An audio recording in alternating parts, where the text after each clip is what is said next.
Alright guys, let's dive into a major geopolitical development that's sending shockwaves across the global economy. This is something that could reshape international trade as we know it and fundamentally shift alliances. What we're witnessing is a sign that U.S. tariffs are not only hurting America's adversaries, but are also pushing its allies closer to China. The unintended consequence? The U.S. is tearing its own economic influence apart. Now, historically, U.S. foreign policy has revolved around maintaining its status as the world's sole hegemon. This means preventing economic rivals from gaining too much power, particularly ensuring Germany remains constrained, and stopping China and Russia from forming a close partnership. But here's the problem. These strategies are backfiring spectacularly. We've already seen the fallout of these policies in recent years. The Biden administration's pressure on Russia following the Ukraine invasion only served to push Moscow closer to Beijing, resulting in what they now call a no-limits partnership.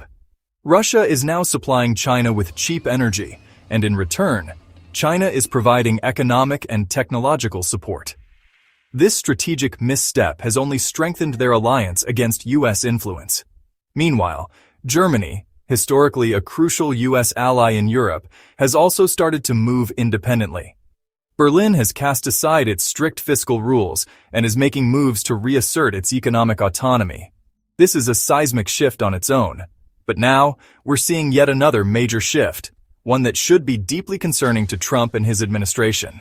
In a stunning turn of events, China, Japan, and South Korea have come together in response to U.S. tariffs.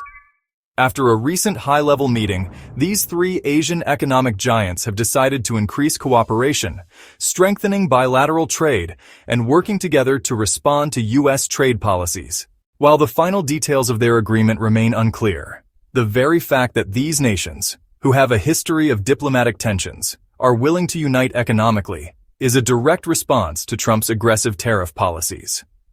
This is eerily reminiscent of how Biden inadvertently drove Russia closer to China. Now, Trump is repeating history, only this time, he's pushing Japan and South Korea into Beijing's economic orbit. Trump's trade war is particularly brutal for countries like Japan and South Korea. His steel, auto, and semiconductor tariffs directly target these nations, which are some of the biggest suppliers of these products to the U.S. Instead of punishing adversaries, the U.S. is now punishing its own allies. Take the semiconductor industry, for example. The U.S. is aggressively pushing to reshore chip production, which means putting significant restrictions on Asian chip makers. But Japan and South Korea are crucial players in this industry. Samsung, SK Hynix, and other Japanese firms dominate the global semiconductor market. These companies have already been forced to restrict exports to China due to U.S. pressure. Now, they're being hit with additional trade barriers in the U.S. itself. This is an existential threat to their business models.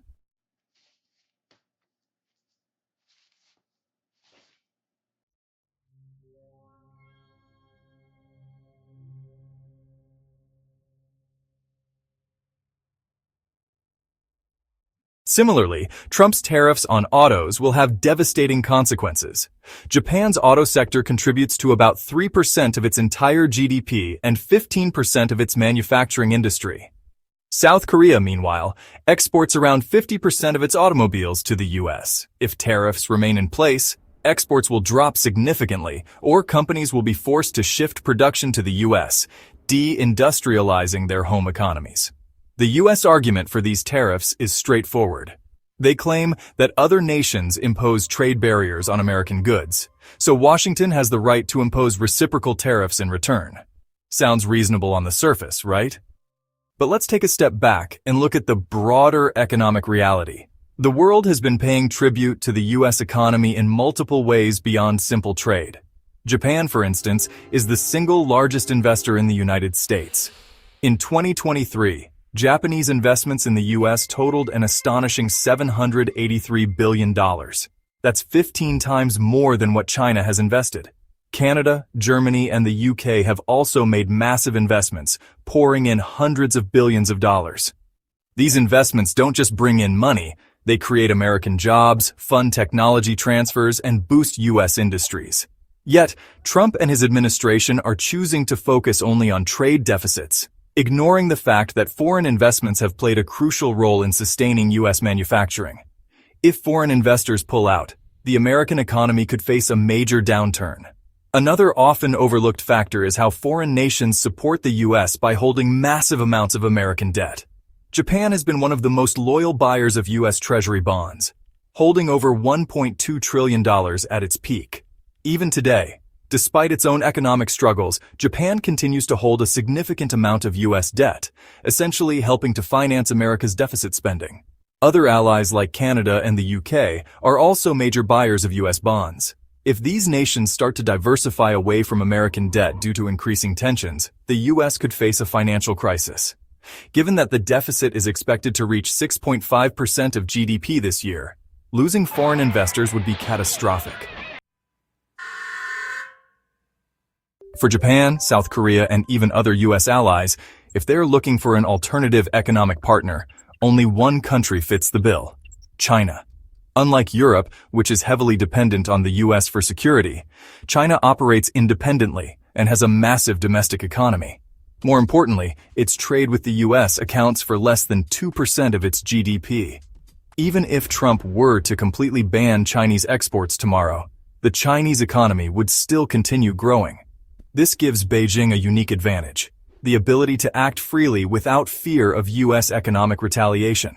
And with Trump pushing more nations toward trade protectionism, China suddenly becomes an even more attractive partner for U.S. allies. One possible scenario is that Beijing, Tokyo, and Seoul will develop a grand bargain to counter U.S. tariffs. China could agree to purchase more Japanese and Korean chips, ensuring a stable supply chain outside of U.S. influence.